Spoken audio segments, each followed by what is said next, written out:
तो आज हम 9वें श्लोक से शुरू करेंगे। और आज के श्लोक जो 10, 11, 12 आएंगे स्पेशली बहुत ही इंटरेस्टिंग है। और अभी आज हमने जो ओम का उच्चारण किया और हमेशा करते ही हैं, वो उसी से रिलेटेड हैं। हम जो बात कर रहे थे ना, अक्षर ब्रह्म योग, इस अध्याय का जो नाम है, तो अक्षर जो है उसमें उसका मतलब है ओम से। तो आज उसको हम और अच्छे से समझेंगे। और फिर जब हम इसको समझ जाएंगे तो जब भी हम ओम का उच्चारण करते हैं तो हमें और ज्यादा इंस्पायर होंगे उसको करने के लिए, जब इसका असली मतलब हमें समझ में आए। तो 9वें श्लोक से शुरू करते हैं। तो पिछली बार आप सबको ध्यान होगा कि श्री कृष्ण बता रहे थे अर्जुन को अधिभूत, अधिदैव और अधियज्ञ के बारे में। और फिर उन्होंने 9वें श्लोक में बताया कि जो पुरुष सर्वज्ञ, अनादि, सबके नियंता, सूक्ष्म से भी अति सूक्ष्म, सबके धारण पोषण करने वाले, अचिंत्य स्वरूप, सूर्य के सदृश प्रकाश रूप, अविद्या से अति परे, शुद्ध सच्चिदानंदन परमात्मा को स्मरण करता है, वह परमेश्वर को ही प्राप्त होता है।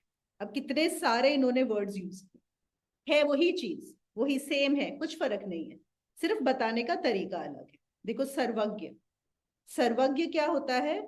जो सब कुछ जानता है। और सर्वज्ञ का उल्टा क्या होता है? अल्पज्ञ।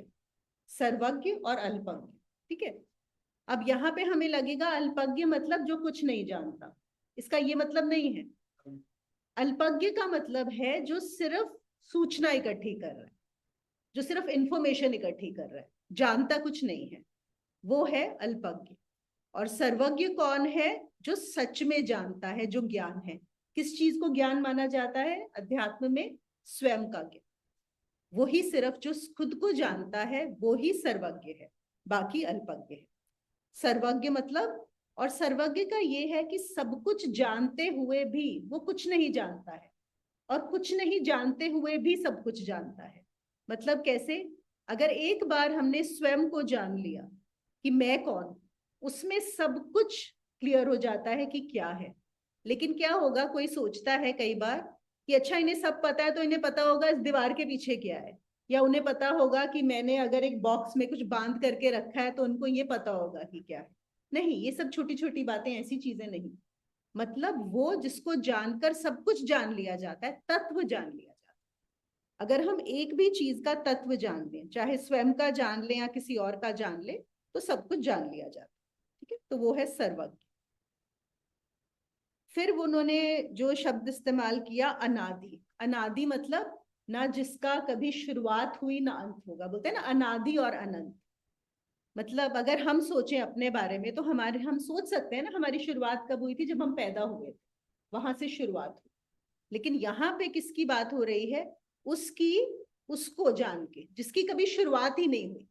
अब सोचो, जिसकी शुरुआत ही नहीं हुई उसको हम कैसे जानेंगे? तो इससे एक और चीज क्लियर होती है कि हम उसे इंद्रियों से जान ही नहीं सकते कभी भी। हम कोशिश करते हैं इंद्रियों से जानने की। फिर है नियंता। नियंता का मतलब होता है, कभी कभी लोग नियंता को नियंत्रण समझ लेते हैं, मतलब कंट्रोल। नियंता का मतलब लेकिन कंट्रोल नहीं होता। नियंता का मतलब होता है नियम।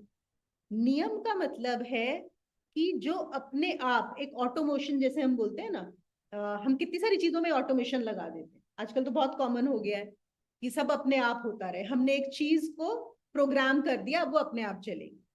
अब ये जो सृष्टि चल रही है ये भी ऑटोमेशन पे चल रही है, लेकिन उस ऑटोमेशन के कुछ नियम हैं। वो नियमों को बोला जाता है नियंता। मतलब कुछ नियम है, वो नियम अपने आप पालन हो रहे हैं और हमें उन नियमों को जानना भी जरूरी होता है, लेकिन कोई करने वाला नहीं है। हम कई बार सोचते हैं कि भगवान ऊपर बैठा हुआ है, वो देख रहा है, वो चेक कर रहा है, वो हमें कंट्रोल कर रहा है, ऐसा कुछ भी नहीं। फिर है सूक्ष्म से भी अति सूक्ष्म। मतलब सटल से भी बहुत ज्यादा सटल। इतना सटल क्यों हमें यहाँ पे सूक्ष्म से भी अति सूक्ष्म कहना पड़ रहा है? क्योंकि वो बात ही ऐसी है। मतलब फिर से, इंद्रियां किसको पकड़ती हैं? स्थूल। स्थूल मतलब फिजिकल। जैसे आप मेरी बॉडी को देख सकते, मैं आपकी बॉडी को देख सकती हूँ, लेकिन क्या आप मेरे माइंड को देख सकते हो? क्या आप सोच सकते हो मेरी थॉट्स क्या चल रही? थॉट्स क्या हो गई? Subtle. Body is gross, thoughts are subtle. लेकिन थॉट्स को भी देखा जा सकता है, मैं तो देख ही सकती हूँ ना, मुझे तो पता है ना मेरे थॉट्स क्या हैं। सटल क्या हो गया, और भी सटल, इतना सूक्ष्म कि उसको कुछ भी कोई भी नहीं पकड़ सकता, उसको जानने से नहीं पकड़ा जा सकता, सिर्फ आप हो सकते हो, that's it, there is no other way of knowing it. इसलिए तो यहाँ पे वो बोलते हैं, बल्कि ओशो, की आदमी की भाषा इतनी कमजोर है कि हम सूक्ष्म पे भी नहीं रुक सकते, इसीलिए हमें सूक्ष्म से भी अति सूक्ष्म बोलना पड़ता है। जैसे अगर हम बोले एक हाथी है, तो हाथी के आगे चींटी सूक्ष्म हो गई, छोटी हो गई कंपैरेटिवली, लेकिन क्या चींटी सूक्ष्म है? चींटी से भी सूक्ष्म और बहुत कुछ मिल जाएगा, है ना। तो इसलिए तो वो क्या है, किसको जानने की बात हो रही है? जो सबसे ज्यादा सूक्ष्म है, अति सूक्ष्म। फिर उन्होंने कौन से शब्द का इस्तेमाल किया है? सबके धारण पोषण करने वाले, मतलब वो तत्व जिसमें सब कुछ समाया है, जो सबका धारण किए हुए है, जो सबका पोषण कर रहा है। जैसे हम फैमिली में है, हमें लगता है कि हम अपनी फैमिली का ध्यान रख रहे हैं, ठीक है, ऐसा लगेगा हम कर रहे हैं, लेकिन हमें भी किसने संभाला हुआ? उसने संभाला हुआ, वो जो संभालने वाला है वो। और ये एक ही चीज की बात हो रही है, अलग अलग चीजें नहीं है। उस एक के ही क्या दिए जा रहे हैं हमें? कैरेक्टरिस्टिक्स दिए जा रहे हैं। फिर है अचिंत स्वरूप। अचिंत स्वरूप का मतलब होता है कि जिसके बारे में सोचा ना जा सके, जिसका चिंतन ना करा जा सके, वो है अचिंत स्वरूप। फिर से हम बोलेंगे कि हम तो भगवान का नाम लेते हैं, जपते हैं, तो हम किसका नाम लेते हैं? हम जैसे कृष्ण कृष्ण, राम राम, तो लेकिन कृष्ण और राम वो नहीं है। हम ठीक है, शुरुआत के लिए हम ले सकते हैं, लेकिन कृष्ण और राम के अंदर भी कुछ और है जिसको हम जान नहीं सकते, तो वो अचिंत स्वरूप। फिर वो कहते हैं सूर्य के सदृश प्रकाश रूप, जो सूर्य के समान प्रकाशित है, मतलब स्वयं से ही प्रकाशित है। इसका ना ओशो ने बहुत प्यारी स्टोरी बताई है। उन्होंने बोला एक बार क्या हुआ, मुल्ला नसरुद्दीन रात में सोया हुआ था, बहुत ठंड की रात थी, बहुत ठंडी थी। तो ये हो रहा था, वेट होता ना, कभी कभी बहुत रात होती है, ठंड होती है, कि सुबह निकले, सूरज आए तो थोड़ा मौसम ठीक हो। तो उसने अपने नौकर को, उसी कमरे में सोता था, तो नौकर को उठाया, उसने बोला जरा जाके देख के आ, सूरज उगा कि नहीं उगा। अभी आप कमरे से भी देख सकते हो, पर वो नौकर को बोल रहा है कि जाके देख के आ। अब नौकर का भी मन नहीं कर रहा है, इतनी ठंड है, रजाई में से कैसे बाहर निकले। तो वो वहीं पे ऐसे बस लेटे लेटे ऐसे करके देखता है, वो बोलता है कि महाराज बहुत अंधेरा है, तो पता नहीं पड़ रहा कि सूरज निकला कि नहीं निकला। बहुत अंधेरा है तो पता नहीं पड़ रहा। तो फिर मुल्ला उसको कहता है एक काम कर, तू दिया जला के लेके जा, दिया जला के लेके जा बाहर, इतना अंधेरा है तो फिर देख सूरज निकला है कि नहीं। तो अब सूरज को देखने के लिए दिया की जरूरत पड़ेगी? दिया कभी देख सकता है सूरज को? वो तो स्वयं प्रकाशित है।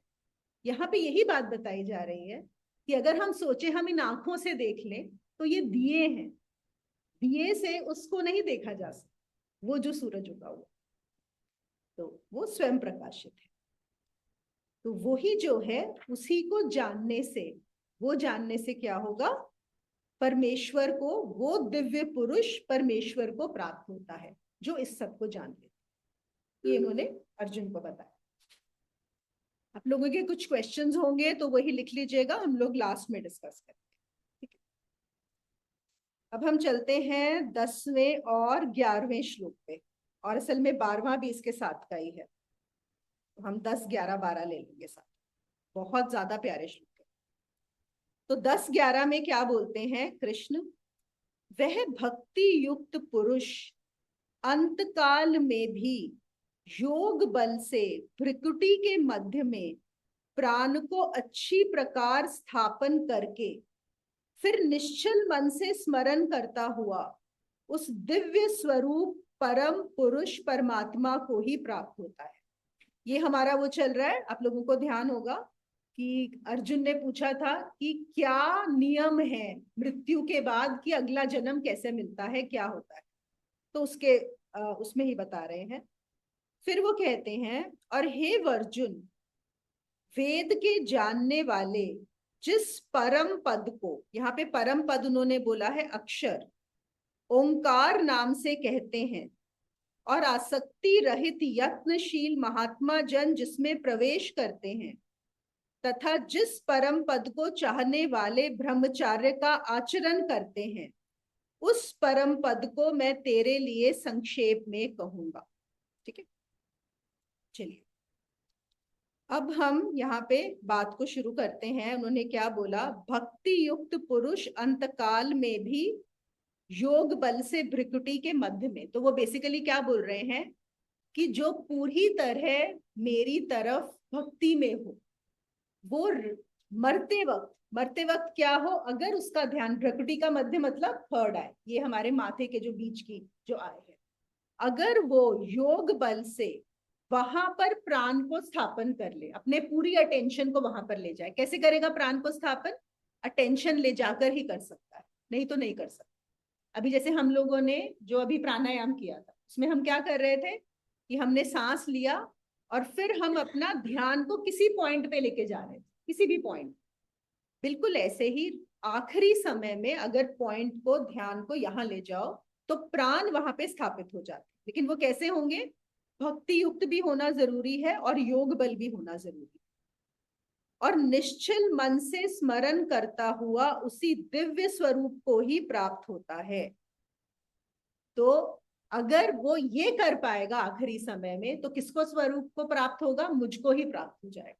ये कृष्ण बताना चाह रहे हैं। तो फिर हम समझ लेते हैं पहली बात तो भक्ति युक्त का क्या मतलब है। उन्होंने सबसे पहले इस्तेमाल किया शब्द भक्ति युक्त। भक्ति का मतलब है कि जिसके पास, जिसने विचारों को छोड़ दिया। एक होता है विचार से करना किसी चीज को, एक होता है भाव। दो चीजें इंपॉर्टेंट। विचार कहाँ से आते हैं? हमारे दिमाग से। और भाव कहाँ से आते हैं? हमारे हार्ट से। ठीक है, अब हमें ये जान के हैरानी होगी, लेकिन आप इस चीज के बारे में सोचना कि कभी कभी जो हम भाव बोलते हैं कि हमारे अंदर हम बड़े इमोशनल हैं, हमारे इमोशंस भी एक्चुअली विचार की वजह से आते हैं। ओके, अभी इसका एक एग्जांपल हम लेते हैं। सपोज करो कि आप कहीं पे कुछ सुन रहे, कुछ कोई बात बताई जा रही, ठीक है। अब आपने वो बात सुनी, आपको अपील नहीं कर रही है, कुछ नहीं हो रहा। तभी आपको पता लगे कि वो जो बोलने वाला है उसने अपना मतलब कवर किया हुआ है, लेकिन वो कोई बड़ा इंपॉर्टेंट पर्सन है जिसको आप बहुत एडमायर करते हैं।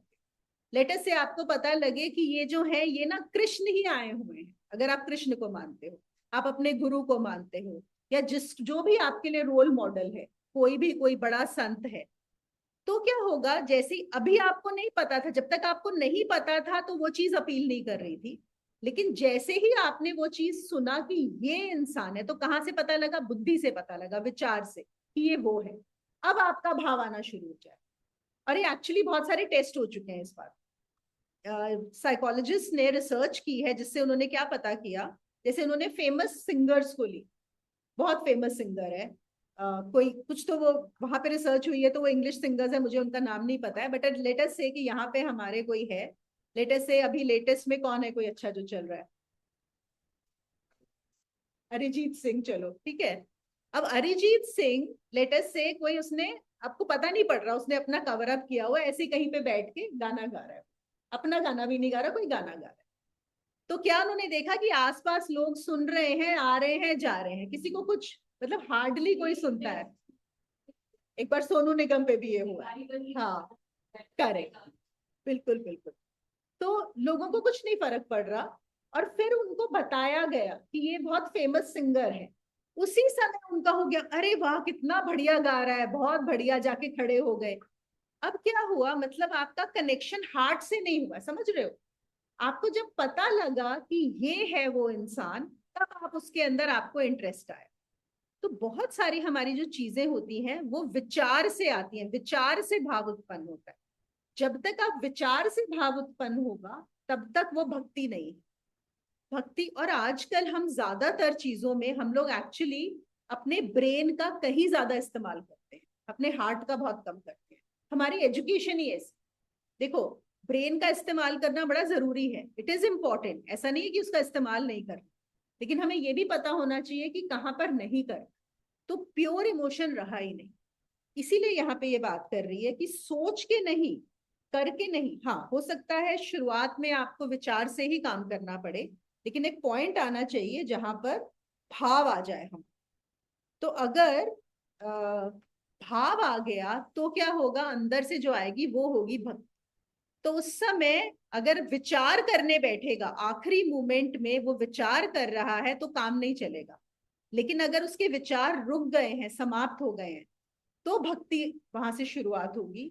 उस भक्ति में अगर वो अपने ध्यान को यहाँ पर ले जाए प्रकृति के मध्य में, और योग बल से, अब देखो योग बल से यहाँ पे उनका क्या मतलब है। योग बल का मतलब है कि आपके पास ट्रेनिंग होनी चाहिए कि आप अपने ध्यान को वहां पर रख सको। अगर सपोज हमने जिंदगी भर वो ट्रेनिंग की ही नहीं है माइंड की कि हम अपने ध्यान को थर्ड आई पे रख सकें, तो हम लास्ट मोमेंट में बिल्कुल भी नहीं रख पाए, पॉसिबल ही नहीं। तो योग बल का यही मतलब है कि आप, इसीलिए देखो हमने पिछली बार भी बात किया था कि जो आध्यात्मिक लोग होते हैं उनकी ट्रेनिंग किस चीज के लिए होती है, उनकी तैयारी होती है मृत्यु के क्षण के।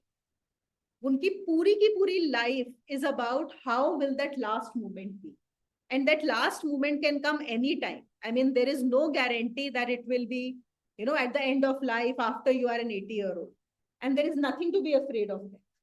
Okay, मतलब I know अब छोटे हो लेकिन डरना नहीं है, मृत्यु से डरने वाली कोई बात ही नहीं है। जैसे हम रात में सोते हैं, सुबह उठते हैं, हम अपने कपड़े बदलते हैं, बिल्कुल ऐसे ही हम बॉडीज भी बदलते हैं। तो वो बॉडी बदलना ही मृत्यु होता है और कुछ भी नहीं होता, और हम ये बहुत बार कर चुके हैं, मेनी मेनी टाइम्स। आज अगर हम इस बॉडी में बैठे हुए हैं, इसका मतलब हम ये बहुत बार कर चुके हैं, क्योंकि हमने जन्म लिया है ना, इस बॉडी में है, इसका मतलब हमारी मृत्यु भी हुई थी ना, पिछले जन्म में मृत्यु हुई थी, तभी तो अभी इस जन्म में ये शरीर में है।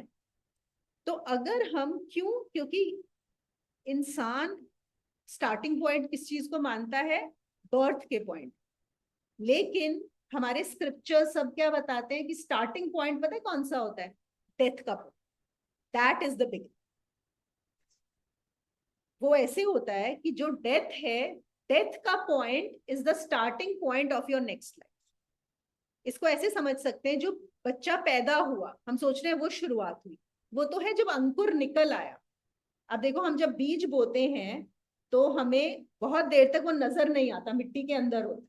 हमें कब नजर आता है, जब मिट्टी के बाहर हो जाता है। लेकिन शुरुआत कब हुई, जब उस बीज को बोया गया। ऐसे ही अगले जन्म की शुरुआत कब होती है, last moment of your this life, that is the most important. तो वो ये बोल रहे हैं कि अगर तुम ये कर पाओगे तो तुम आगे की नेक्स्ट लाइफ ही नहीं, उसके बाद तुम्हारा कुछ और ही हो जाएगा, पूरी लाइफ ही, मतलब आगे की लाइफ तुम उसका पूरा डायरेक्शन बदल दोगे अगर तुम ये कर पाओ लास्ट मोमेंट। फिर जो हम वापस से भाव और भक्ति की बात कर रहे थे, देखो भाव क्या होता है, बहुत अच्छा यहाँ पे मैं ना इनफैक्ट लिख देती हूँ तो ताकि फिर आप लोगों को याद भी रहे वो चीज अच्छे से। तो देख पा रहे हो, इधर दिख रहा है सबको, भाव लिखा है मैंने। भाव,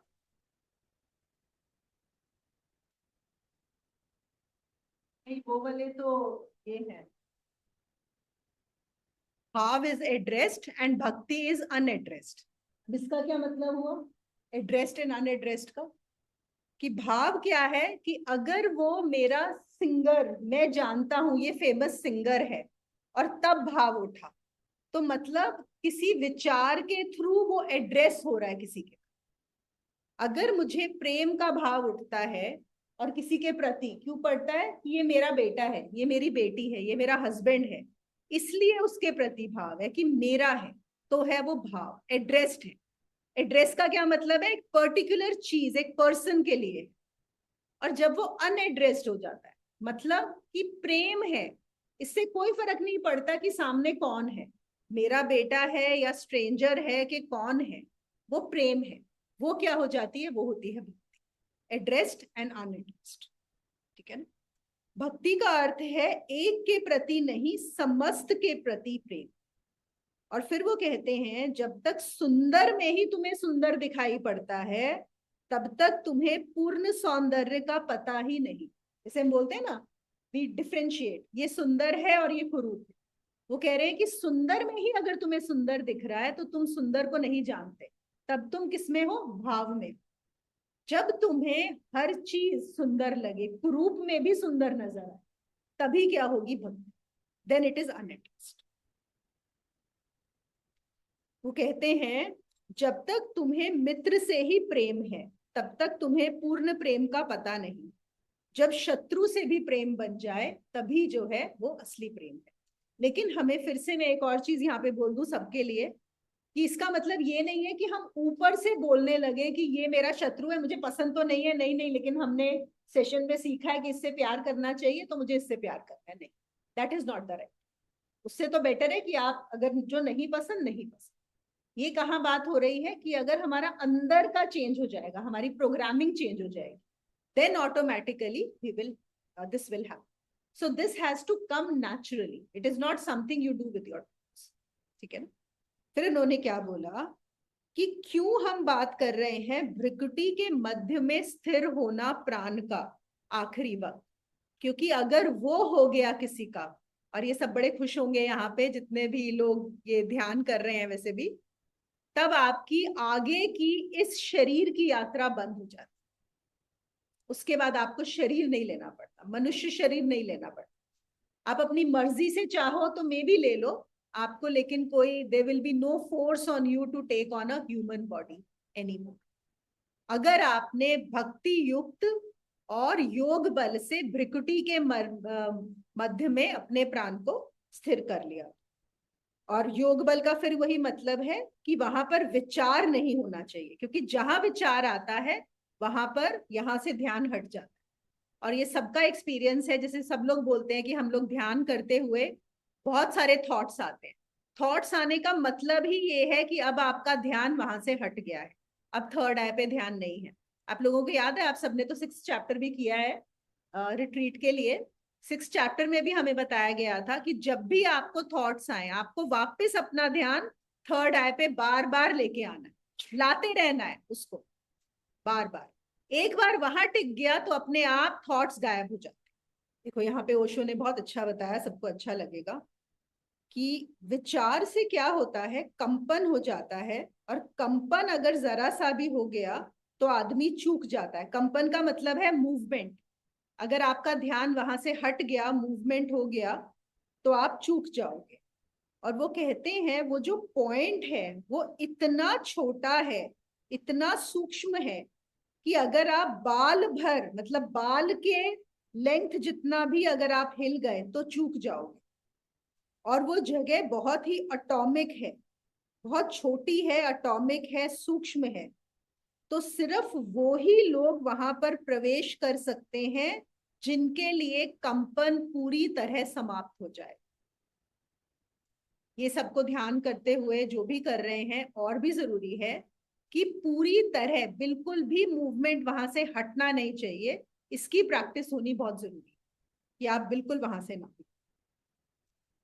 और इसको कैसे करना पड़ता है, संकल्प से ही करना पड़ता है। कि हम जितनी देर प्रैक्टिस करें, ये इंटेंशन लेके बैठे कि मुझे हटाना है ही नहीं, मुझे वहां पर रखना है। जितनी हमारी स्ट्रॉन्ग इंटेंशन होगी, डिजायर होगी, उतना ही हम कर पाएंगे।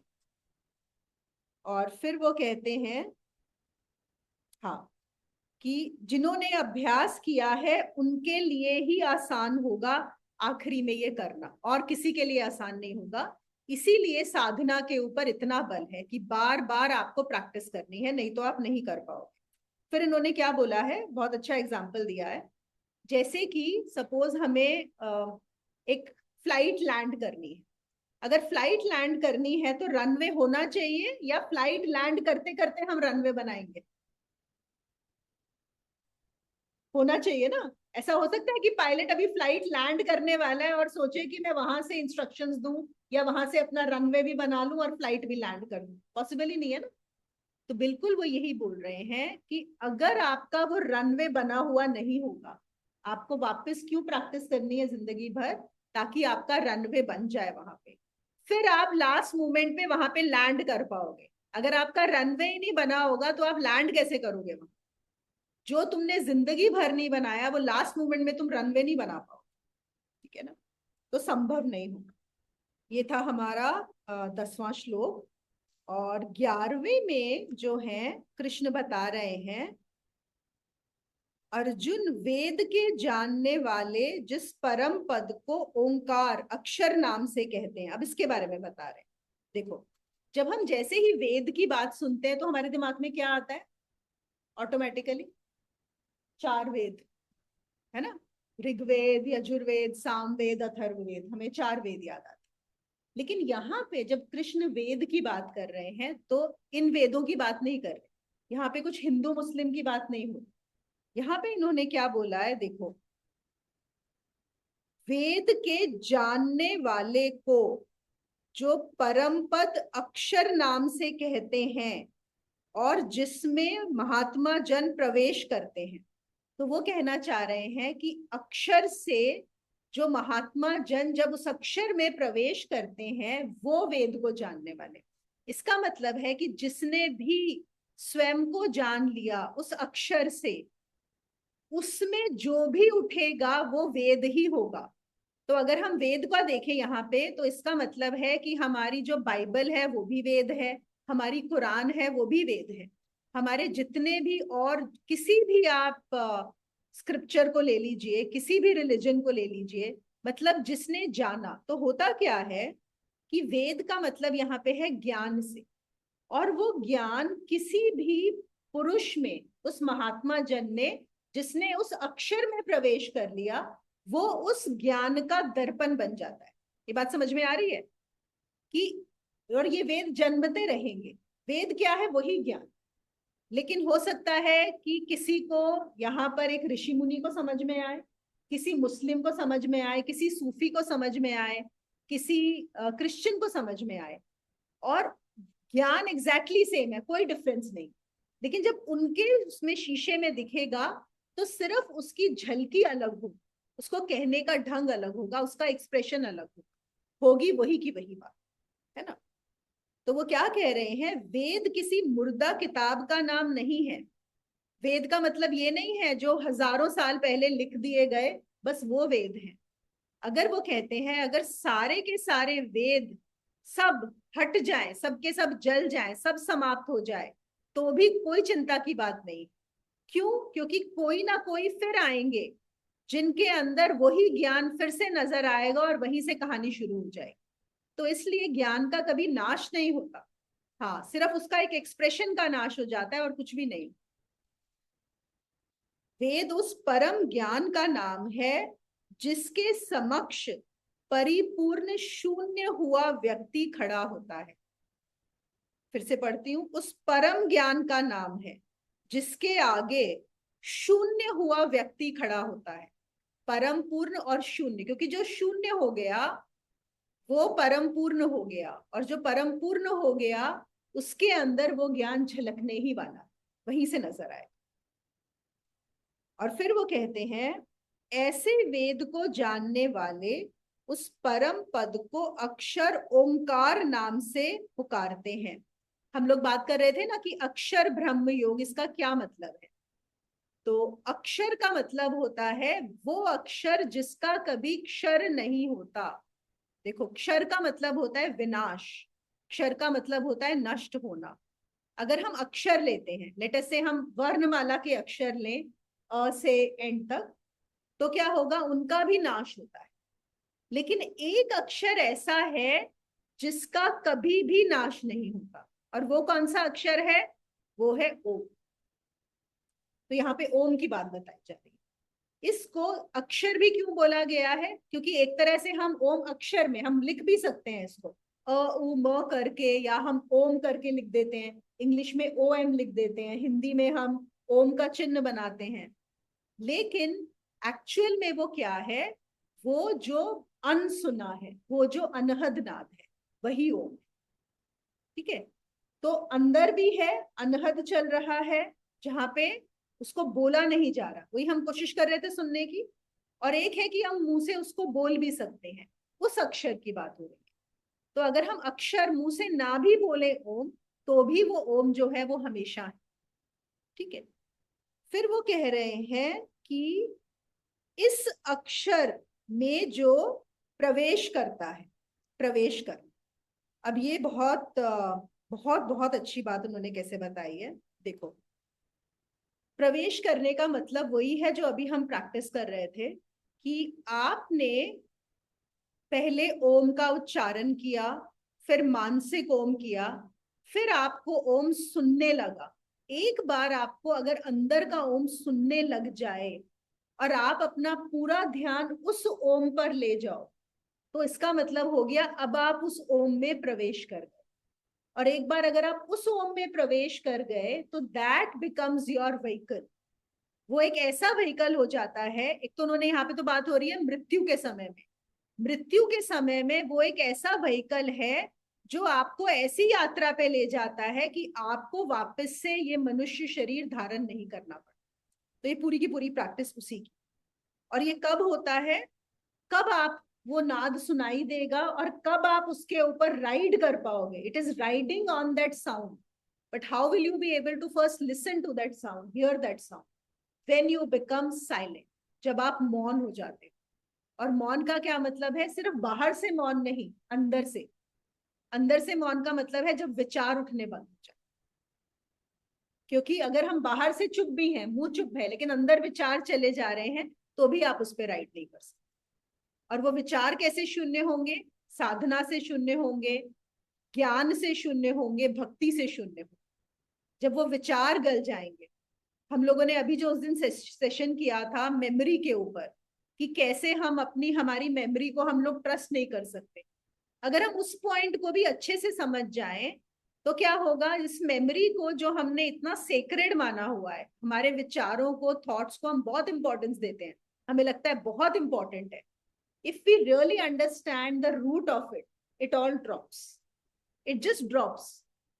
See, it is like कि मैंने अभी सपोज ये पकड़ा हुआ है, अभी तो मेरे लिए क्या है, ये भगवत गीता है, बहुत सीक्रेट है ना। सपोज मुझे पता लगे कि ये जो है इसमें जहर लगा हुआ है पूरा। होता है ना कई बार किसी चीज के ऊपर लोग जहर पॉइजन कर देते हैं। अगर मुझे पता लगे इसके ऊपर पॉइजन लगा है, तो क्या मैं तब भी इसको हाथ में लेके बैठूंगी? I will drop it. It may be Bhagavad Gita, लेकिन अगर ये पॉइजन है तो मैं इसको नहीं लेने वाली, इमिडिएटली आई विल ड्रॉप। तो ऐसे ही हमारी मेमोरी में हमने बहुत चीजें स्टोर की हुई हैं जो हमें लगता है बहुत सेक्रेड है, बहुत इंपॉर्टेंट है। लेकिन अगर हम पूरा प्रोसेस करें, हम समझे, तो हमें रियलाइज होता है कि नहीं, हमने बहुत सारी चीजें अननेसेसरी, मैं ये नहीं बोल रही, बहुत सारी नेसेसरी मेमोरी भी होती, लेकिन वो हम विवेक आ जाता है कि what is important to keep and what is it that needs to be drop. और अगर हम अननेसेसरी को ड्रॉप कर देते हैं तो ऑटोमेटिकली हमारे जो विचार हैं वो गिर जाते हैं, विचार नहीं रहते। और विचार नहीं रहते तभी हमें वो ओंकार सुनाई देता है, वो अक्षर सुनाई देता है। और उस अक्षर पर राइड कर कर, उस अक्षर पर सवारी कर कर, उस ओंकार नाद पर सवारी कर कर हम आगे की यात्रा करते। इस परम पद को जानने वालों ने ओंकार कहा है, अक्षर कहा है। और आसक्ति रहित यत्नशील महात्मा जन इसमें प्रवेश करते हैं, इस ओम में, इस अक्षर में।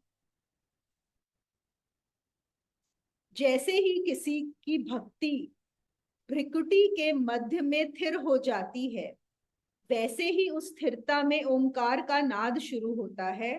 और उस नाद के साथ ही व्यक्ति संसार से मोक्ष में प्रवेश करता है। फिर वो कहते हैं हमें कैसे पता लगेगा उस वाहन का। जैसे अभी अगर आप लोगों ने थोड़ा भी, जब हम कान बंद करते हैं तो कुछ सुनाई दिया, अंदर लगा कि कुछ आवाज है कान बंद करने के बाद? हाँ, दैट्स ओके, पर सुना तो सही ना थोड़ा सा। अब वो कहते हैं कि जैसे जैसे हम प्रैक्टिस करते जाएंगे, हम साधना करते जाएंगे, वो नाद तेज होता जाएगा, लाउड होता जाएगा। और वो नाद की भी जो वो ये है ध्वनि है, वो बदलती रहती है। वो एक समय आता है जब वो गूंजने लगता है, और एक समय आता है, वो बोलते हैं कि जब आपको शरीर का पूरा ध्यान समाप्त हो जाता है, you forget that you are a body and you become that sound. आप ही वो नाद बन जाते हो, शरीर का आभास पूरा समाप्त हो जाता है। और ये अनुभव यहाँ पे कुछ लोगों को हुआ है, तो ये बिल्कुल ऐसी बात नहीं हो रही है। और यहाँ पे कृष्ण तो बता रहे हैं कि मृत्यु के वक्त हमें मृत्यु की वेट भी नहीं करनी है। It is possible to experience this while living. What to experience? That you become the sound. There is a complete detachment with the body and you become that sound. ठीक है, वो कहते हैं तुम शरीर नहीं नाद मात्र रह जाते हो, और इस नाद पर सवारी करके ही व्यक्ति भ्रिकुटी के छिद्र से ऊपर उठता है और परम पद में प्रवेश करता है। देखो हम लोग ध्यान लगाते हैं यहाँ पे साउंड सुनाई देता है, और फिर क्या होता है, जो दरवाजा खुलता है एक्चुअली वो होता है यहाँ। This is the highest centre in a human body, जिसको हम सहस्रार चक्र भी बोलते हैं, सहस्रार जो है। तो यहाँ पे ध्यान लगाने से वो खुल जाता है। एग्जैक्टली वो यही बता रहे, परम पद में ये जो है वो है पद। यहाँ पर एक और चीज उन्होंने जो बताई है, वो कहते हैं शब्द का जो इस्तेमाल किया है वो है आसक्ति रहित। आसक्ति रहित का मतलब है, देखो शुरुआत में हम कुछ काम जरूर किसी एक गोल रखते हैं अपने माइंड कि मुझे ये पाना है। सपोज कि मुझे वो नाद सुनना है, मुझे उसमें प्रवेश करना है, मुझे भी जो है वो देखना है कैसा होता है, तो वो एक है। लेकिन एक पॉइंट आना चाहिए जहां पे आपके लिए वो गोल भी इंपॉर्टेंट ना आ जाए। जब आप अपनी साधना करो सिर्फ आनंद के लिए, वो साधना करने में ही इतना आनंद आता है कि आप उस गोल को भी छोड़ देते, आसक्ति रहित।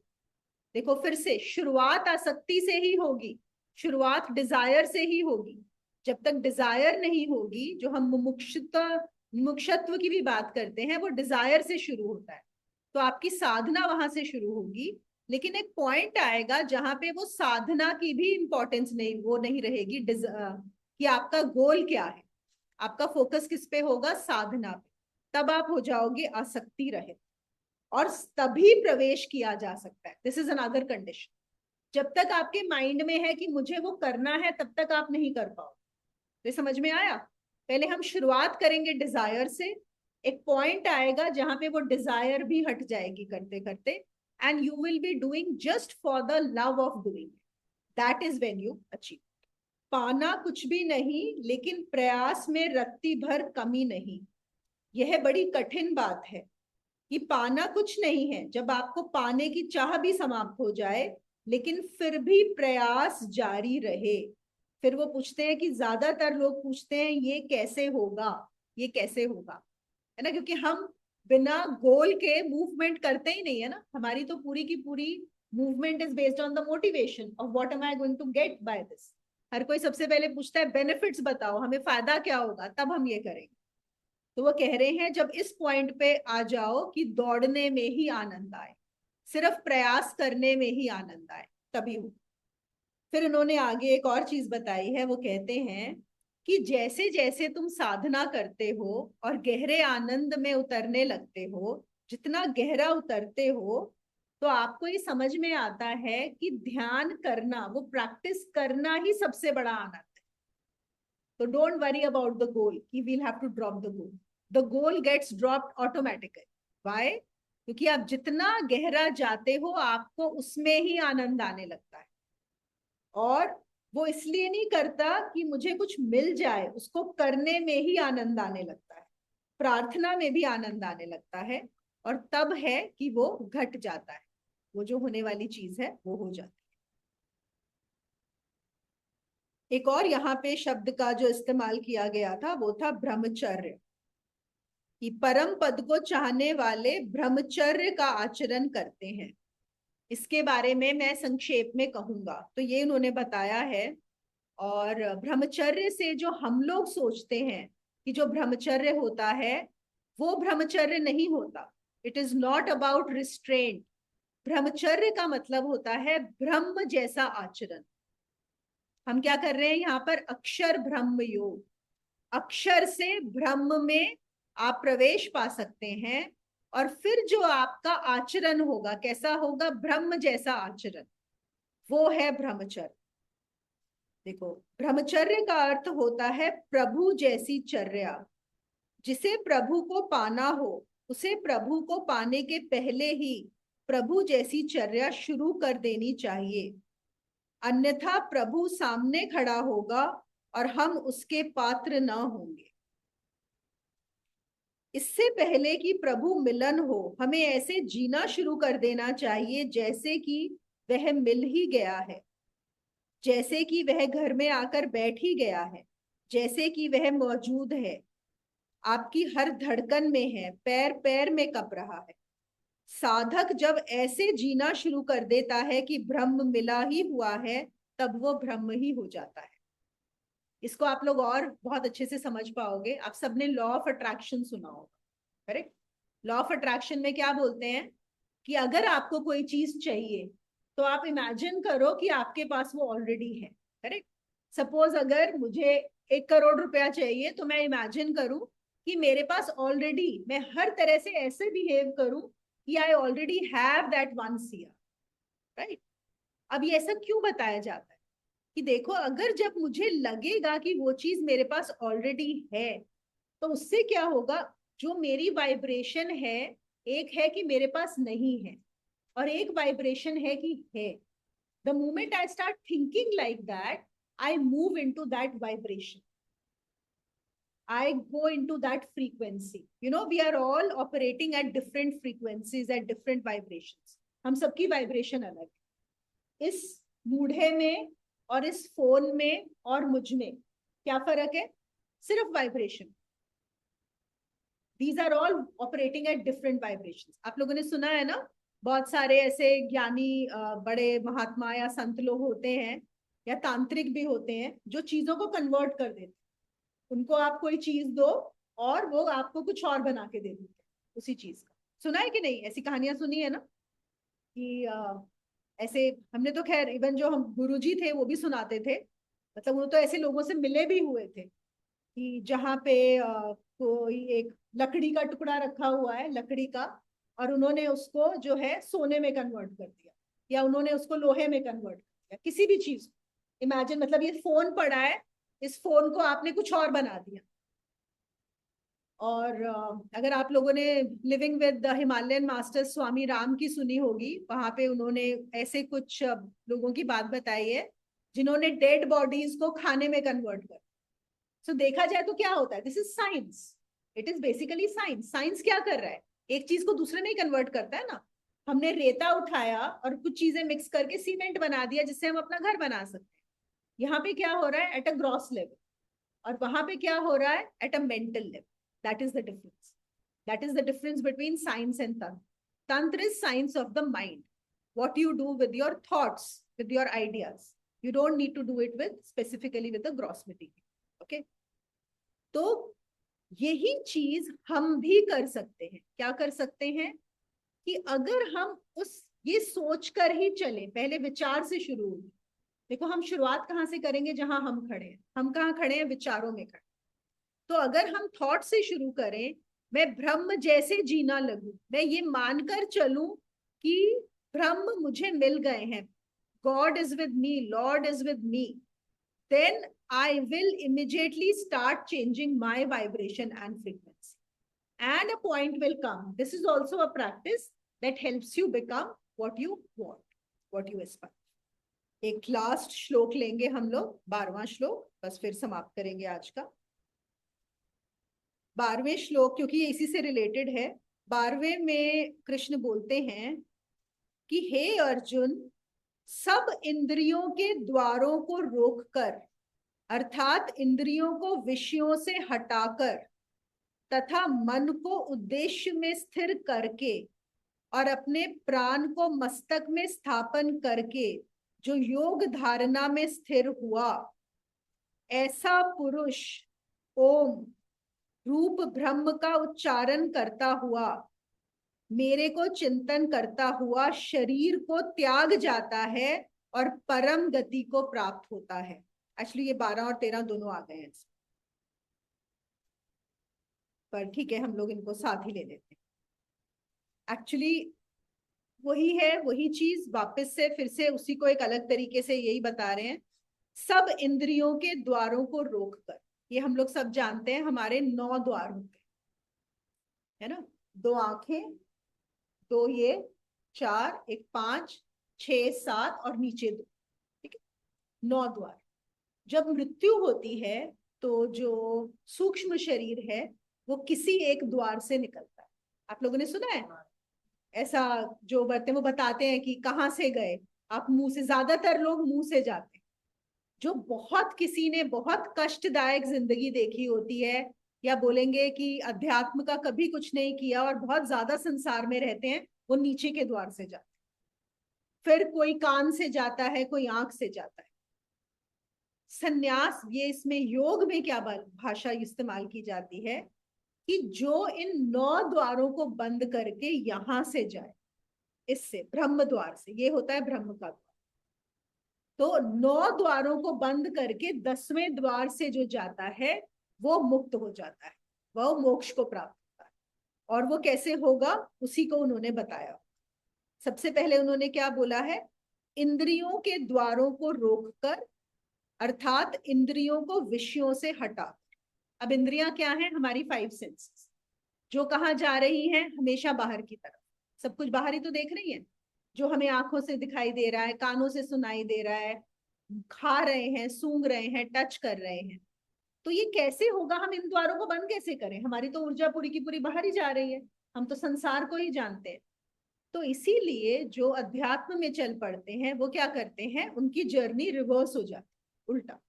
ठीक है, जितना जरूरत है बाहर इस शरीर का ध्यान रखने के लिए, उतनी जर्नी बाहर की रहेगी। तब आप जब आंखों को बंद कर लेते हैं और ध्यान करना शुरू करते हैं अंदर, वही जो आपकी ऊर्जा बाहर जा रही है वही ऊर्जा वापस अंदर आने लगती है। अब देखो, ये जो हमारे कमरे का दरवाजा है, इससे हम बाहर भी जा सकते हैं और अंदर भी आ सकते हैं, करेक्ट? कोई भी जो दरवाजा होता है किसी भी घर का, ऐसा होता है कि नहीं? हम उससे अंदर भी जाते हैं, बाहर भी। ऐसा ऐसा कोई दरवाजा होता है जिससे आप सिर्फ बाहर जा सकते हो, जिससे सिर्फ अंदर आ सकते हो? इवन गाड़ी के दरवाजे से आप अंदर भी जा सकते हो गाड़ी के, और बाहर भी आ सकते हो। बिल्कुल ऐसे ही हमारे अंदर भी ऐसे ही द्वार, वो जो द्वार है उनसे क्या हो रहा है कि जो हमारी चेतना है, हमारी जो अटेंशन है, हमारी जो अवेयरनेस है, वो बाहर भी जा सकती है और अंदर भी जा सकती है। लेकिन हुआ क्या है कि हम जिस संसार में रहते हैं, जिस समाज में रहते हैं, उसने हमें क्या सिखाया है? सिर्फ बाहर की तरफ जा। उसने ना तो उन्हें खुद पता कि अंदर जा सकते हैं, इसलिए कभी किसी को सिखाया भी नहीं गया है कि अंदर जा सकते। तो हमारी जो पूरी यात्रा है वो बाहर की तरफ। अब यहाँ पर वो क्या कह रहे हैं कि इसको अंदर की तरफ ले लो। एक है संयम से, एक तो होता है संयम से, और दूसरा क्या है? योग से। कि जैसे जैसे आप अंदर की यात्रा करनी शुरू करोगे, आप देखोगे आपकी एनर्जी ऑटोमेटिकली अंदर की तरफ होने लगती है, जो कि बहुत सब जो योगी हैं उनको ऐसा होने लगता है। फिर उनको संसार में, विषयों में इंटरेस्ट अपने आप ही कम होना शुरू हो जाता है। देखो, कुछ लोग क्या बोलते हैं कि अगर सपोज मुझे संसार के विषयों से दूर होना है, इंद्रियों को संयम में लाना है, तो मैं बाहर जाना छोड़, ठीक है ना, मैं सुंदर चीजें नहीं देखूंगा, अगर मैं मॉल में नहीं जाऊंगा तो मेरा शॉपिंग करने का मन ही नहीं करेगा, अगर मैं किसी को देखूंगा नहीं तो मेरे को उसको पाने का मन ही नहीं करेगा, अगर मैं अच्छा खाना नहीं सूंघूंगा या देखूंगा नहीं बन रहा होगा तो मेरा मन ही नहीं करेगा। तो यहाँ पे वो बताते हैं लेकिन ये सही तरीका नहीं है। क्यों सही तरीका नहीं है? क्योंकि कितनी देर तक आप कंट्रोल करोगे? कभी ना कभी तो वो चीजें आपके सामने आएंगी ही। और दूसरी चीज, प्रॉब्लम विषयों में नहीं है, प्रॉब्लम ये नहीं है कि बाहर क्या हो रहा है, बाहर क्या विषय है, प्रॉब्लम कहाँ है? हमारे अंदर।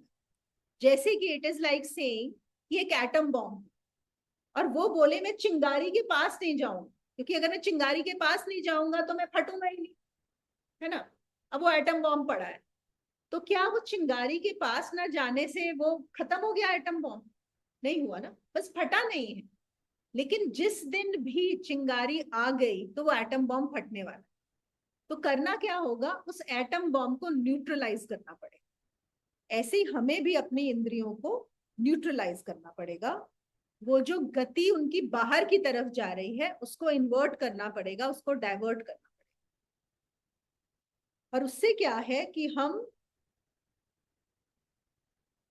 इसका एक और जो साधना बताई गई है, जो वैसे ज्ञान मार्ग की साधना है, वो ये होती है, और बहुत ही पावरफुल टेक्निक है, कि जब भी आपका ध्यान बाहर की तरफ जाए, जैसे सपोज आपने कोई एक सुंदर वस्तु देखी और आपका पाने का मन किया। लेट अस से आपने एक गाड़ी देखी और आपने उस गाड़ी को देखा और इमीडिएट आपका देख रहे हो कि आपको अट्रैक्ट हो रहे हो उसकी तरफ। तो अपने ध्यान को उस गाड़ी की तरफ से हटाकर, विषय से हटाकर अपने ऊपर ले, bring it back to your self. Because जब आप अट्रैक्ट हो रहे हो, यहाँ पर दो चीजें हैं, एक है सब्जेक्ट और एक है ऑब्जेक्ट। ये बहुत इंपॉर्टेंट है, तो जो भी लोग इंटरेस्टेड है मैं उनके लिए यहाँ पे लिख देती हूँ। एक है सब्जेक्ट, एक है ऑब्जेक्ट। यहाँ पे ऑब्जेक्ट क्या है? लेट अस से द कार। और सब्जेक्ट कौन है? I. I am the subject and car is the object. So what happens? The attraction is towards the car. होता है कि नहीं? जो भी कोई हम चीज देख रहे हैं, पूरा ध्यान हमारा उसकी तरफ ही जा रहा है, वहां पे। और हमारा पूरा ध्यान तो हम क्या कर रहे हैं? अपनी पूरी एनर्जी, पूरा अटेंशन, पूरा फोकस उस चीज पे दे रहे हैं। वो क्या कह रहे हैं यहाँ पे? फोकस को इन्वर्ट करो, इसको ऐसे। The car is still there. Maybe the car is there even in your mind. But what you do, you bring attention back to yourself. Instead of focusing on the car and finding that, अरे, क्योंकि क्या होगा, even आपके thoughts हर चीज में वही चीज घूमेगी, उसकी बजाय वापस अपने आप को ले आओ। अब आप बोलोगे कि वापस लाके अपने ऊपर कहाँ? तो सबसे अच्छा जो तरीका होता है वो होता है थर्ड आई पे ले। आप या थर्ड आई पे ला सकते हो यहाँ पे, या अपने हार्ट सेंटर पे ला सकते हो, या आप अपनी बॉडी, पूरी की पूरी बॉडी पे ध्यान दे। Just bring it back on your body. उससे क्या होगा, और आपको थोड़ा सा यहाँ पे एफर्ट लगेगा शुरू में, क्योंकि नेचुरली क्या हो रहा है, it is flowing outward, because that is what it has practised throughout the life. ध्यान कहाँ जाएगा? बाहर की तरफ ही जाएगा। तो आपको बहुत संयम के साथ और संकल्प लेके क्या करना होगा कि मुझे इसको वापस अपने में ही रखना है, अपने पे ध्यान देना है।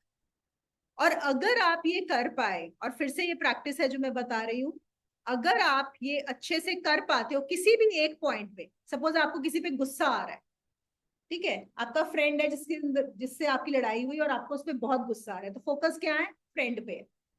उसकी जगह वापस कहाँ ले आओ? अपने।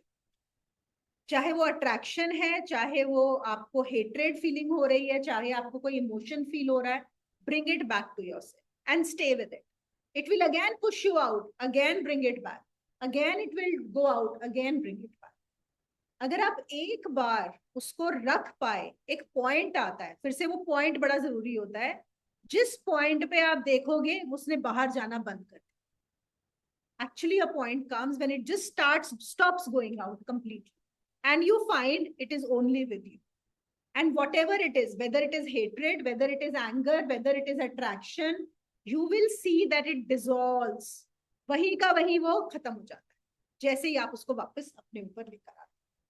तो ये बहुत बहुत पावरफुल प्रैक्टिस है, अगर आप में से कोई भी इसको करना चाहे। देखो यहाँ पे वही चीज उन्होंने बड़ा अच्छा सा यहाँ पे लिखा है ओशो ने। वो कहते हैं, जहां ध्यान होता है चेतना उसी तरफ दौड़ती है। यह नियम है, this is the law, that wherever your attention will be, your whole energy will be there. ठीक है ना? Your awareness will be there. तो क्यों करना है? जैसे ही हम वापस लेके आते हैं तो आपकी पूरी अटेंशन कहाँ आ जाती है? आप ही के ऊपर आ जाती है। And when the attention comes on you, that is when everything changes, everything shifts. That is the shift इसकी हम बात करें। लोगों ने सुना है, एक बोलते हैं कि एक हाथ की ताली जिसने सुन ली। ये सुना है कभी? एक हाथ की ताली नहीं? ऐसी ज़ेन स्टोरीज हैं कि जब कोई एक शिष्य जाता है गुरु के पास कि मुझे ज्ञान दीजिए, तो बोलता है कि जब तुम्हें एक हाथ की ताली सुनाई दे तब आना मेरे पास, तब तक प्रैक्टिस करो। अब वो लोग उसमें घूमते रहते हैं कि एक हाथ की ताली की आवाज कैसे होती है। नहीं, ऐसे नहीं होती है। That is nice. I'm glad you are trying it. But it is, तो फिर भी हमने एक ही हाथ से वो कर लिया ना, बजाने की कोशिश कर रहे हैं। मतलब actually there is no sound and that sound is inside you. तो जब वो साधक इतनी साधना करता है कि उसे वो ओम अंदर सुनने लगता है, तब उसको समझ में आता है कि एक हाथ की ताली की आवाज क्या होती है. So it is about putting that disciple on work to do the sadhana, to hear the Om inside. ठीक है ना. और वो कहते हैं वो जो तुम्हें ओम सुनाई देगा अंदर, वही ओमकार है और वही अक्षर है, वही है जो विनाश नहीं होता और वही है जो तुम्हें ब्रह्म में लेके जाएगा, अक्षर ब्रह्म युग. ठीक है ना. तो ये थोड़ा सा पढ़ देती हूँ. यहाँ पर ओम का उच्चारण कर्ता की तरह नहीं होता. देखो हम लोग शुरू करते हैं ओम ओम जो बोल रहे हैं, that is only the beginning point, that is not what he is talking about. जब यहाँ समस्त अस्तित्व से ओम का उच्चारण होने लगता है, so it is not you who is doing the om, but the entire existence is in that om sound which is already there. It is already there. So हम यहाँ पे बात क्या कर रहे हैं, जब आप भी उसके साथ कनेक्ट हो जाओ, जब आप भी उस साउंड को सुन पाओ, तब उस प्राण ऊर्जा ओम की तरफ उस उच्चारण को बनाकर, उस उच्चारण से जब वो गतिमान होता है, तब उस पुरुष को परम गति उपलब्ध होती. बात वही है, घूम फिर के वही आ. ठीक है. और वो कह रहे हैं यहाँ पे, ओशो एक चीज बता रहे हैं. वो कहते हैं कि कभी कभी ऐसा होता है किसी मूवमेंट में, हम सबके साथ होता है, जब हम बड़े साइलेंट फील कर रहे होते हैं. जनरली तो हम लोग डिस्टर्ब ही होते हैं, माइंड में कुछ चल रहा होता है. पर कभी कभी सुबह जल्दी उठ गए हैं, बाहर शांति है और आपको भी लगा आप अंदर से भी शांत है, या रात को सब लोग सोए हुए हैं, आप भी सोए नहीं है, लग रहा है शांत है कभी कभी. तो कहते हैं जब ऐसा मौका लगे तुम्हें, कि तुमको लगे कि तुम शांत हो, बाहर से अंदर से भी थोड़े हो, उस मौके को गवाना मत. उस मौके में ही वहीं पे बैठ जाना, आंख बंद करके, कान बंद करके, और उस ध्वनि को सुनने लगा. ऐसे ही करते करते क्या पता कब तुम उसके साथ कनेक्ट हो जाओ और तुम्हारा वहां से जर्नी शुरू हो जाए. इट इज लाइक सेइंग, जैसे हम लोग जब बॉम्बे जाते हैं तो एक्सप्रेस हाईवे लेते हैं, लेकिन एक्सप्रेस हाईवे एक पॉइंट पे शुरू होता है, उससे पहले तो हमें अंदर की सड़कों से जूझते हुए गलियों से जाना पड़ता है, right, until we reach that point. So that is what he is saying. अगर कभी मौका मिले तो करना, क्या पता एक्सप्रेस हाईवे पे पहुंच जाओ, उस पॉइंट पे पहुंच जाओ जहां तुम्हें वो सुनने लगे. वहां से आगे तुम्हारी कहानी शुरू हो जाएगी. शीघ्र ही एक अनूठी ध्वनि सुनाई पड़नी शुरू हो जाएगी जो कभी नहीं सुनी, और जो गूंज वहां अनुभव होगी वह करीब करीब ऐसी ही होगी ओम के उच्चारण जैसे. देखो अब वो एक और बात बता रहे हैं. वो कह रहे हैं वो ओम के उच्चारण जैसी है, पर वो भी ओम नहीं है. वो तुम्हें जहां लेकर जाएगी, जहां पहुंचाएगी, वो ओम है. जैसे हमारा एक्सप्रेसवे शुरू होता है कहाँ, हमारे लिए शुरू होगा पूना से, लेकिन हमें जाना कहाँ है, बॉम्बे. तो वो एक्सप्रेसवे हमें बॉम्बे ले जाए. वो एक्सप्रेसवे की शुरुआत बॉम्बे नहीं है, लेकिन वो एक्सप्रेसवे हमें वहां पर लेकर जाए. तो इस ध्वनि का उच्चारण करता हुआ जो पुरुष मेरे चिंतन में शरीर को त्याग कर जाता है, वह मोक्ष को प्राप्त. और यहाँ पे हम एक और चीज समझ लें कि हमें, जैसे मैं बोल रही हूँ, मृत्यु का इंतजार करने की जरूरत नहीं है. It's not that we have to wait for, वो तो हमें पता भी नहीं लास्ट मोमेंट में हम कर भी पाएंगे कि नहीं. It is possible to do this while live, and it is not that difficult. मुश्किल नहीं होता. It is just a matter of आपको संकल्प लेना है, थोड़ी सी हर रोज साधना करनी है और गुरु के सानिध्य में रहना है, बस. That's it. इससे ज्यादा और कुछ भी नहीं करना. That is enough. हम लोग क्वेश्चंस ले लेते हैं.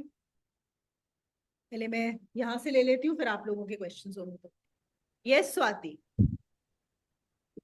Monica ji, in the last verse where you gave that Gyanmaka exercise, okay? हाँ. Now, I just want to understand that exercise that you said.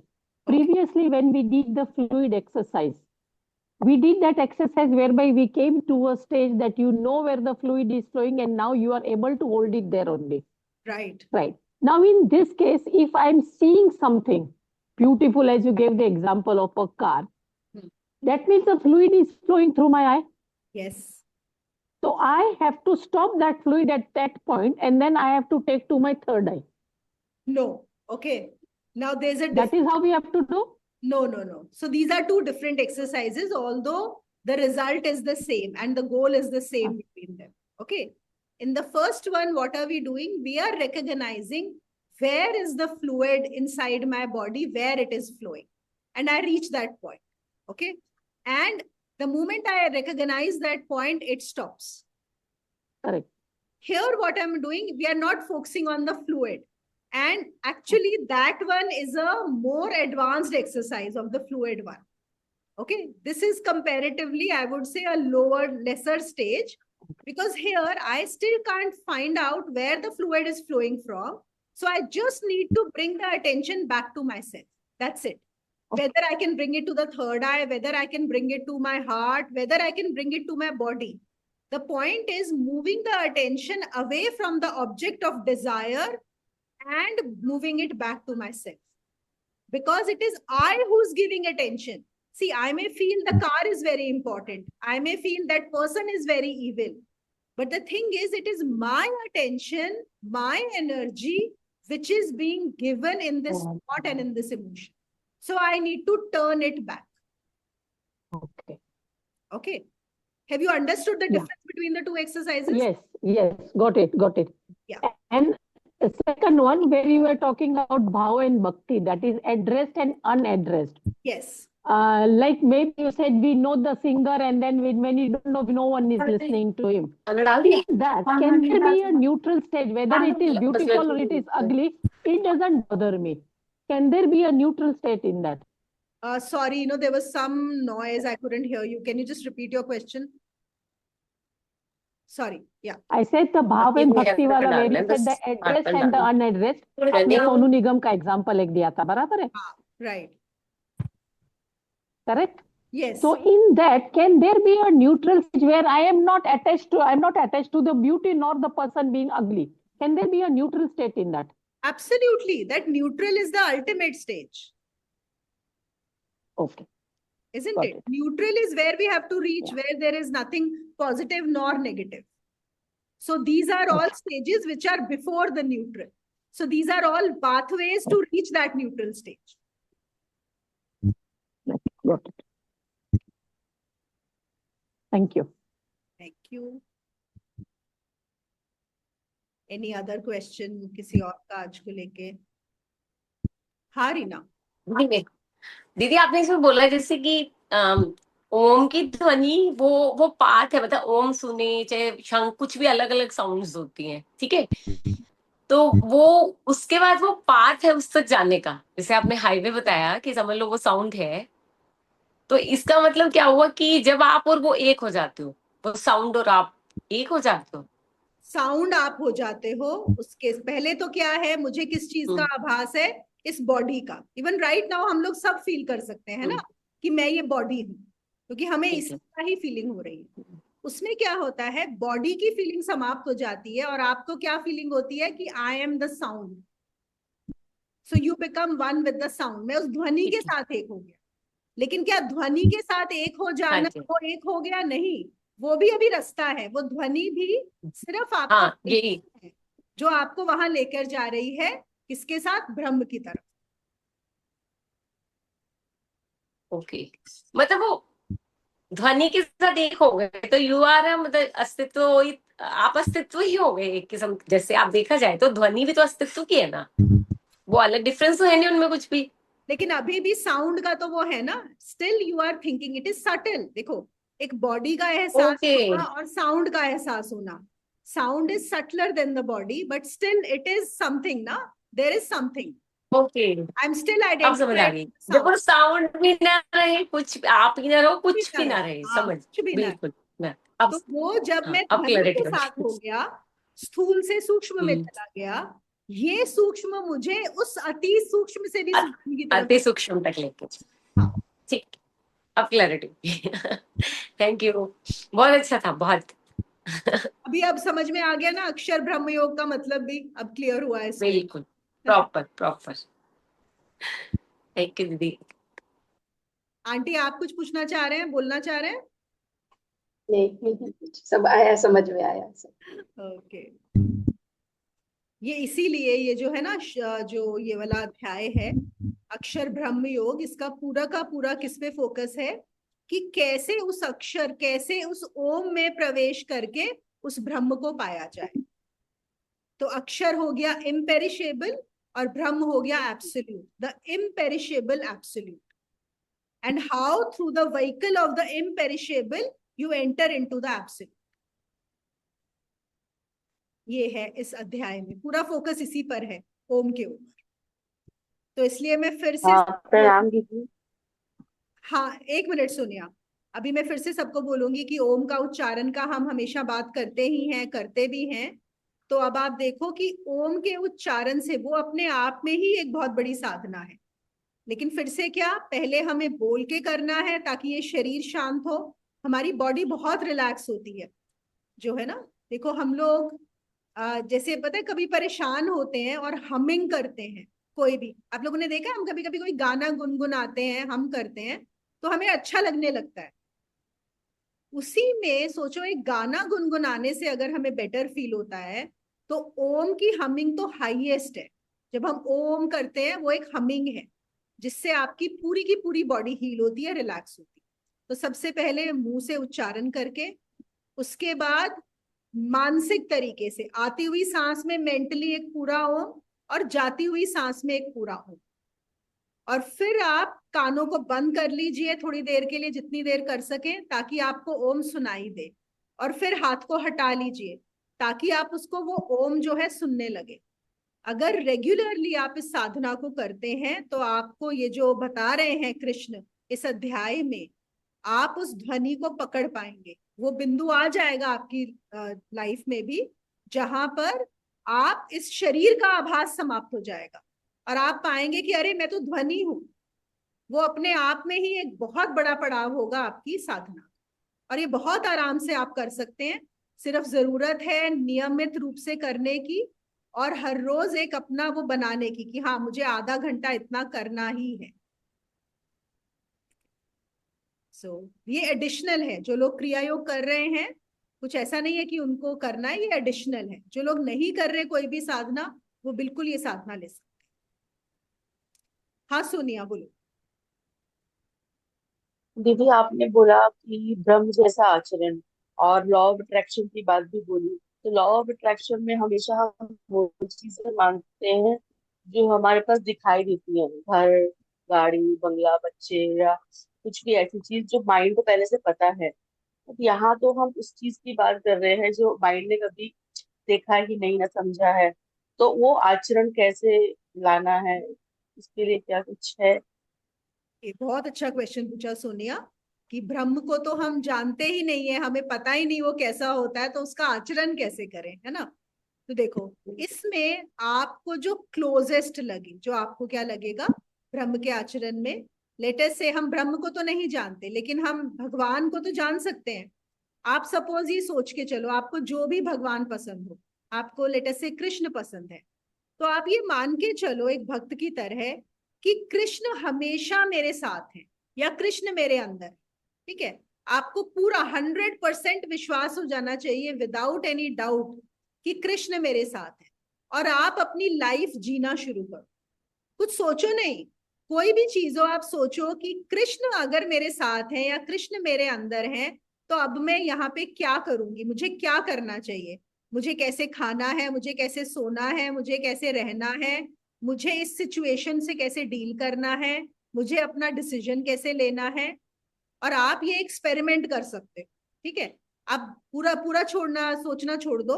आप पहले करो 3 दिन के लिए ये डिसीजन कि 3 दिन स्टार्टिंग फ्रॉम टुडे, आज से लेके 3 दिन तक, ट्यूसडे तक 3 दिन मैं ऐसा ही सोचूंगी कि कृष्ण मेरे अंदर है।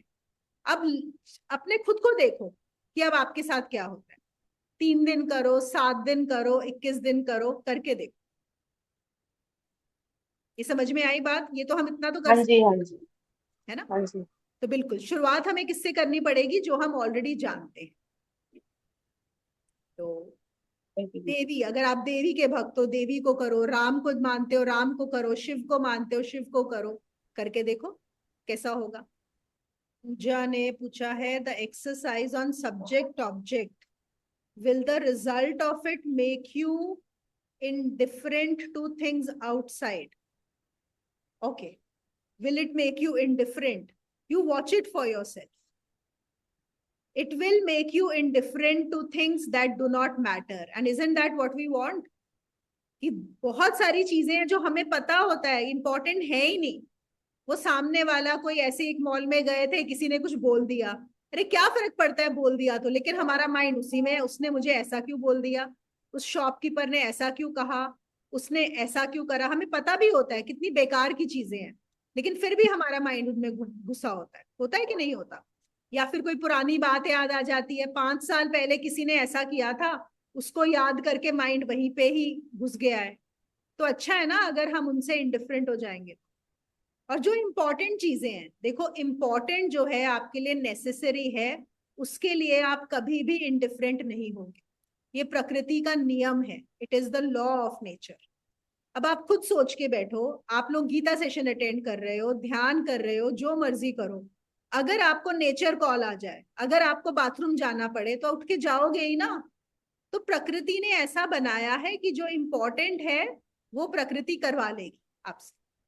सिर्फ हमारा प्रॉब्लम हमारा क्या है कि हमारा बहुत ज्यादा ध्यान अनइम्पॉर्टेंट चीजों पे है, that is the only problem. बस इसीलिए साधना चाहिए उस अनइम्पॉर्टेंट को हटाने के लिए। जैसे कि आप लोग दाल लाते हो कई बार, चलो अब तो दालें बहुत अच्छी आने लगी, आप लोग को याद है एक जमाने में दाल पहले लोग बैठ के बीनते थे, साफ करते थे, बहुत कंकड़ पत्थर होते थे, तो वो निकालने पड़ते हैं। तो वो क्यों साफ करना पड़ता है? वो कंकड़ पत्थर के लिए। दाल को तो हम रखते हैं ना, दाल तो नहीं फेंक देते, कंकड़ पत्थर निकालते। बिल्कुल ऐसे ही हमारी लाइफ में, लेकिन उल्टा है, उसमें थोड़े से 1 किलो दाल में आपको 50 ग्राम कंकड़ पत्थर मिलेंगे। अभी हमारी लाइफ पता है कैसी हो गई है, 50 ग्राम इंपॉर्टेंट है और 950 ग्राम्स जो है 1 किलो में वो अनइम्पॉर्टेंट है। एक्चुअली हमारी लाइफ ऐसी है, इसलिए हमें ज्यादा साधना लगती है। Pooja is writing, I have done this and the result, you are the only one who's important. Very good. Nothing like it. Best. That is what happened with me also, isn't it? I shared. So good. आप लोगों का कोई question है यहाँ पे? तो लगता है खत्म हो गए। Anything? नहीं? जो थर्ड आई पे, देखो थर्ड आई पे, ओके यहाँ पे विकास का क्वेश्चन है कि सबसे इंपॉर्टेंट है थर्ड आई पे ध्यान रख के साधना करना।